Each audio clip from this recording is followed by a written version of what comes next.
Tonight, friends, in today's episode, we share some spine-chilling, pet-sitting horror stories. But before we begin, please consider giving us a like. It really helps us out. Also, if you've got a true freaky story of your own, send it to me, and I'll probably add it to a future video.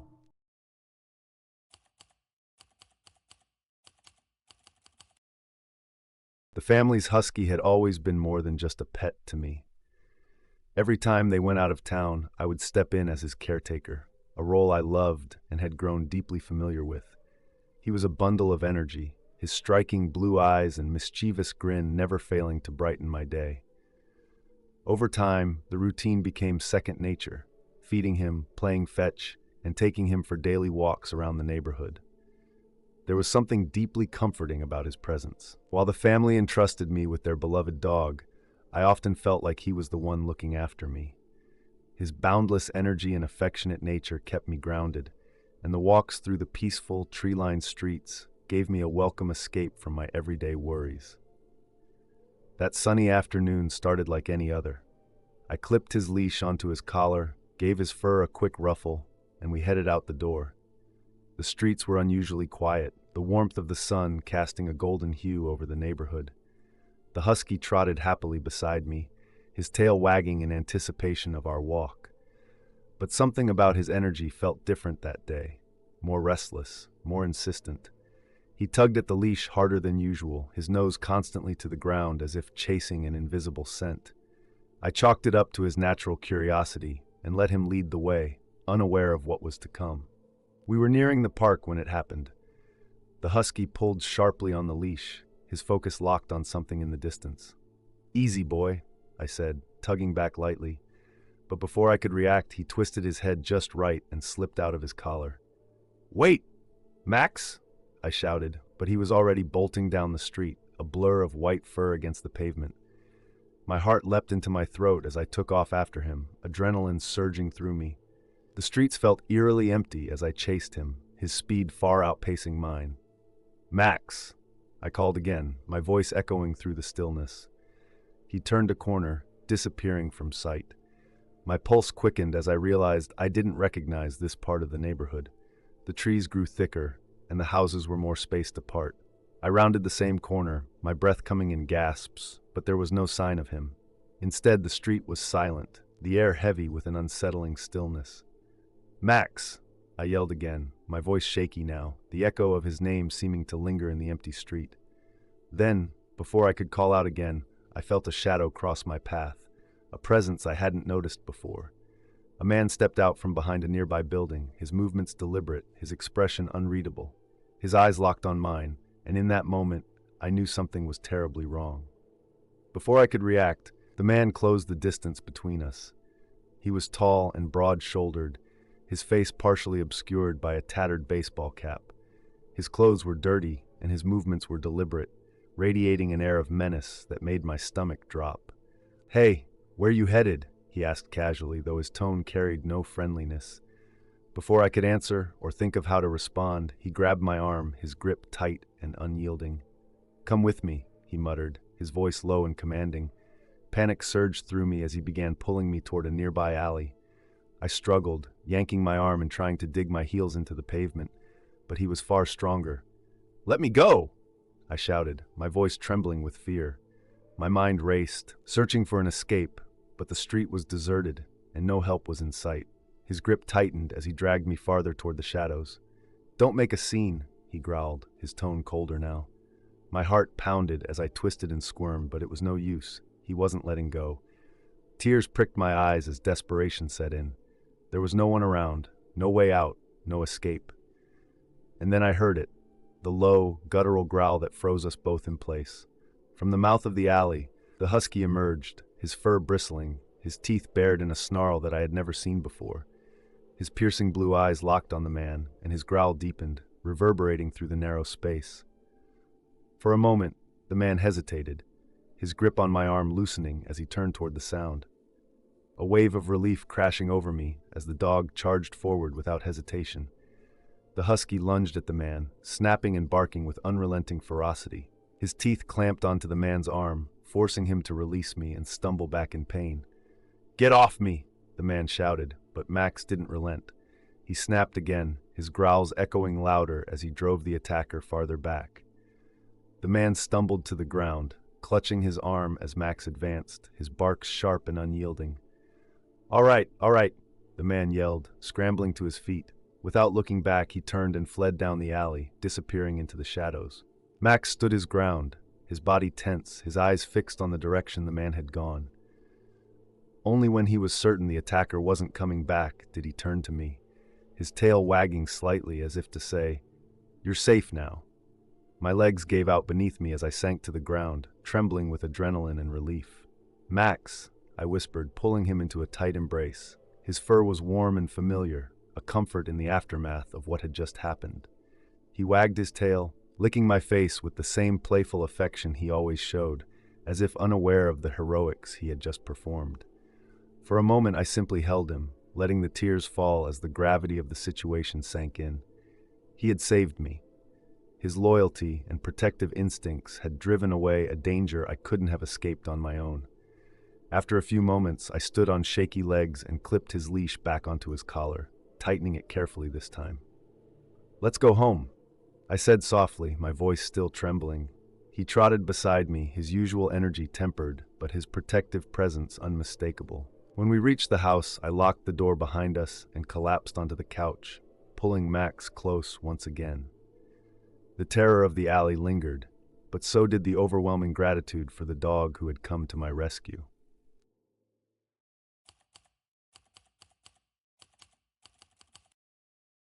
The Appalachian hills surrounding Olive Hill, Kentucky, had always felt like a second home to me.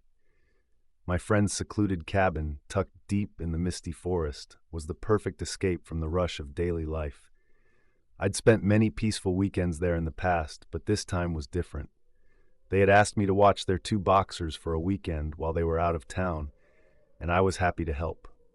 I packed a bag, ready for a quiet retreat filled with the sounds of the forest and the warmth of the dogs. The drive up to the cabin was serene, the dense forest and rolling hills blanketed in snow.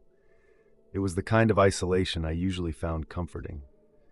The cabin itself was cozy, a wooden structure with a stone fireplace and wide windows that overlooked the endless woods.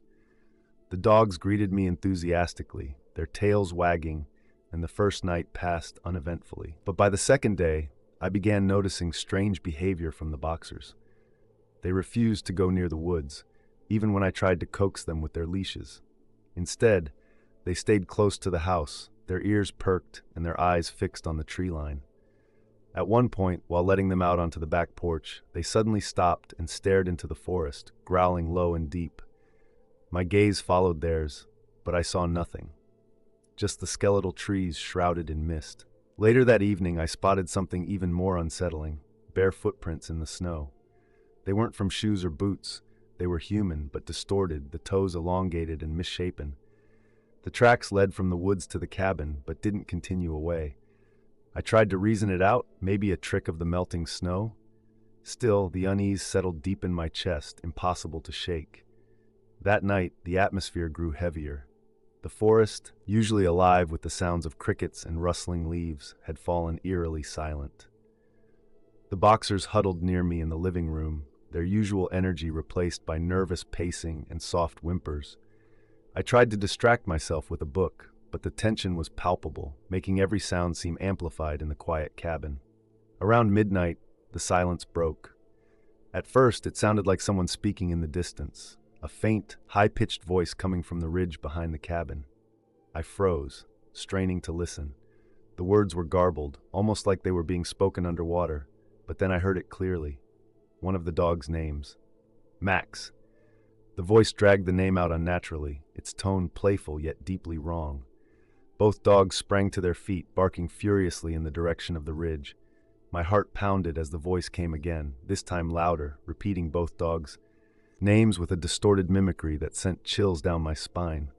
The voices multiplied, echoing from different directions, circling the cabin. I rushed to lock all the doors and windows, the dogs snapping and growling at the unseen intruders. The playful, taunting tone of the voices made my skin crawl. They didn't sound human, at least not entirely.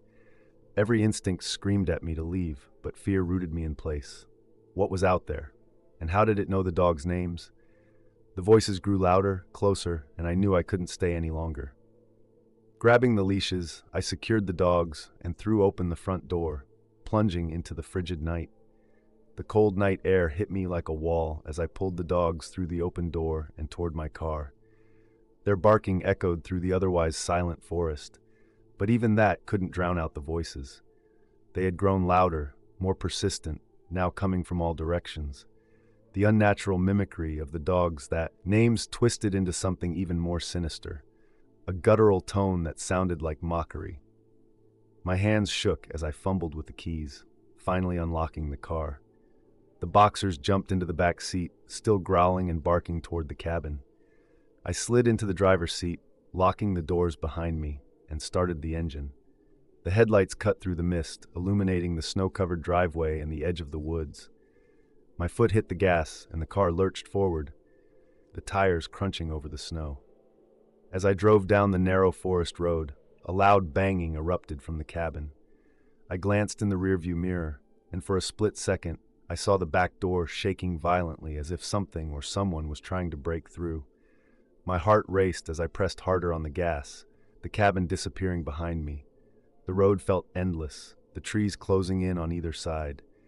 Just as I thought I'd left the worst behind, my headlights caught something on the edge of the forest. Footprints, more of those bare, distorted prints, crisscrossed the snow, heading in chaotic patterns toward the road.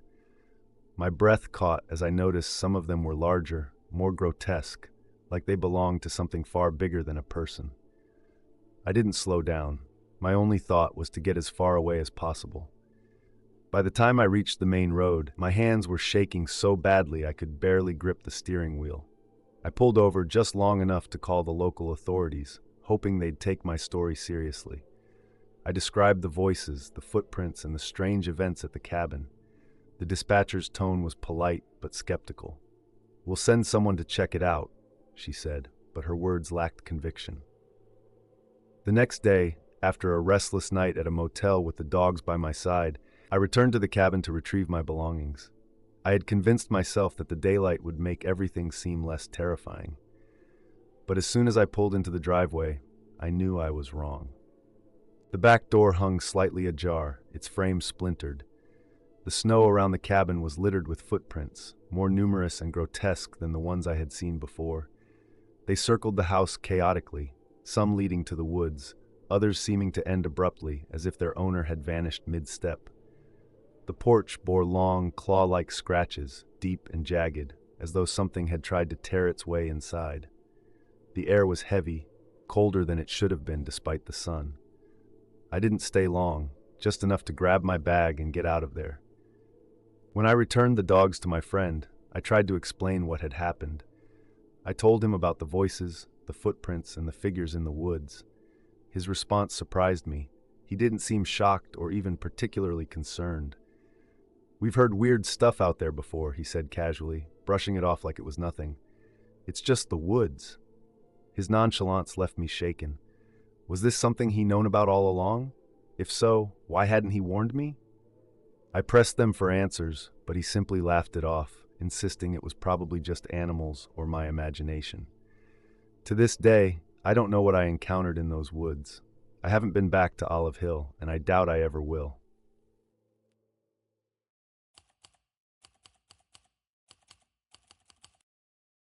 When my grandparents asked me to pet sit for them while they went on a week-long cruise, I didn't hesitate to say yes. Their house, nestled in a quiet rural area, was familiar and comforting, a place I'd spent countless childhood summers. The arrangement seemed simple: feed the dog, water the plants, and enjoy some peace and quiet. I even looked forward to the solitude. The first 2 days passed uneventfully. The dog was low maintenance, the weather was pleasant, and I spent most of my time reading or watching TV. But on the third night, things started to feel off. I woke up shivering, despite having set the thermostat to a comfortable temperature before bed. Groggily, I went to check it and found it reset to 55 degrees C. Frowning, I adjusted it back and returned to bed, chalking it up to an electrical glitch. The next morning, The garage door startled me by slamming shut on its own while I was feeding the dog. I stood there for a moment, frozen, before cautiously peeking outside. No one was there. I convinced myself it was a fluke and carried on, though the unease lingered. That evening, as I went to lock up the house, I noticed something that made my stomach drop. The basement door, which had always been locked, was slightly ajar. I stood there, staring at the door, my hand hesitating over the knob. I hadn't gone near the basement, and the thought of someone else having entered the house left me rattled. Still, I locked the door and decided not to think about it, ignoring the persistent chill creeping up my spine. By the next day, my unease had grown into full-fledged anxiety. The thermostat had reset itself again overnight, and the basement door was open once more. I called my brother Tom to come over, unable to shake the feeling that something was seriously wrong. He arrived later that afternoon, his usual confidence a welcome comfort. After I explained everything, Tom suggested we check the basement. "You've been freaking yourself out," he said, grabbing a flashlight. "Let's just go see. It's probably nothing."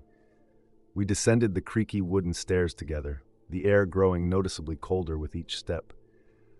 The basement was mostly as I remembered it, an old, unfinished space filled with cobwebbed furniture and dusty storage boxes. But something felt off. The air was heavy, thick with an unplaceable tension. Then we saw it, the locked door. As kids, that door had always intrigued us. Our grandparents were adamant about keeping it locked, dismissing our questions with vague excuses about extra storage or old junk. But now, standing before it as adults, we couldn't ignore the unease radiating from behind it. Tom found a key hanging on a nearby hook and, against my better judgment, unlocked the door. It creaked open, revealing something I never could have imagined. The room beyond wasn't part of the house. It was carved directly into the earth. The walls were rough, jagged stone, illuminated faintly by the flashlight's beam. At the center of the room was a pit, its edges uneven and raw, as though it had been clawed into existence. A foul, rotting stench wafted up from its depths, making us both gag. But the worst part was the sound. From deep within the pit came faint, agonized screams. They were distant yet distinct, blending pain and despair in a way that made my skin crawl. Tom and I stared at each other, our faces pale, neither of us able to process what we were hearing. "What the hell is this?" Tom whispered, his voice shaking. I didn't have an answer. All I knew was that we had to get out of there. The moment the first scream echoed up from the pit, the primal instinct to flee overwhelmed me. "Let's get out of here," I whispered, my voice trembling. Tom didn't argue. He slammed the door shut, locking it as quickly as his shaking hands would allow, and we bolted up the stairs without looking back. The chill of the basement seemed to cling to us as we emerged into the house, both of us pale and breathless. Tom paced the living room, his hands gripping his head. "What the hell was that?" he asked, his voice a mix of fear and anger. I didn't have an answer. My mind raced with fragmented thoughts, trying to reconcile what we'd just seen and heard. I grabbed my phone and called our parents. If anyone knew what was going on, it would be them or our grandparents. When I described the pit, the screams, and the strange events, the reaction on the other end of the line was chilling. There was a long pause before my dad spoke, his voice measured but strained. "Don't call the police," he said. "We'll talk about this when your grandparents get back." "Wait, what?" I stammered. "You're not even." "I said don't call the police," he repeated, cutting me off. "Your grandparents will explain everything." Then he hung up. Tom stared at me, his expression demanding answers I didn't have. Frustrated, I tried calling our grandparents directly, but there was no response. Every unanswered ring made my unease grow. Why wouldn't they pick up? And why was our dad so insistent on keeping this quiet? Later that evening, while we were trying to make sense of the cryptic warnings, a neighbor knocked on the door. He was an older man we barely knew, someone who'd lived on the street for decades. His casual tone contrasted sharply with the chill his words brought. "How's it eating?" he asked, his lips curling into a thin, knowing smile. "What do you mean?" I asked, my voice barely above a whisper. He shrugged, his smirk widening. "You'll figure it out," he said, turning and walking away without another word. Neither Tom nor I slept that night. We left the house and drove aimlessly around town, the dog in the back seat, unable to face the oppressive silence of our grandparents' home. Every time I closed my eyes, I heard the screams from the pit, faint and agonized, reverberating through my mind. Tom sat silently beside me, his knuckles white as he gripped his phone, scrolling through search results and coming up empty. "What do you think it is?" he finally asked, breaking the silence. "That pit? That thing?" I didn't know how to answer. My thoughts had been looping since we left the house. The frozen thermostat, the open basement door, the locked room that was no storage closet. And the neighbor, what did he mean by, "How's it eating?" The phrase gnawed at me, an unsolvable riddle that made my stomach churn. We parked at a gas station, scrolling through online forums and local history sites, desperate for answers. But there was nothing. No mention of a pit, no urban legends, no folklore about the house. It was as though the secret had been carefully buried, known only to those directly involved. By morning, we received a call from our grandparents. Their tone was unusually stern, lacking the warmth we were accustomed to. "We need to meet," my grandfather said without preamble. "We'll explain everything then. Stay at the house and don't talk to anyone." Tom and I exchanged a look, our shared unease deepening.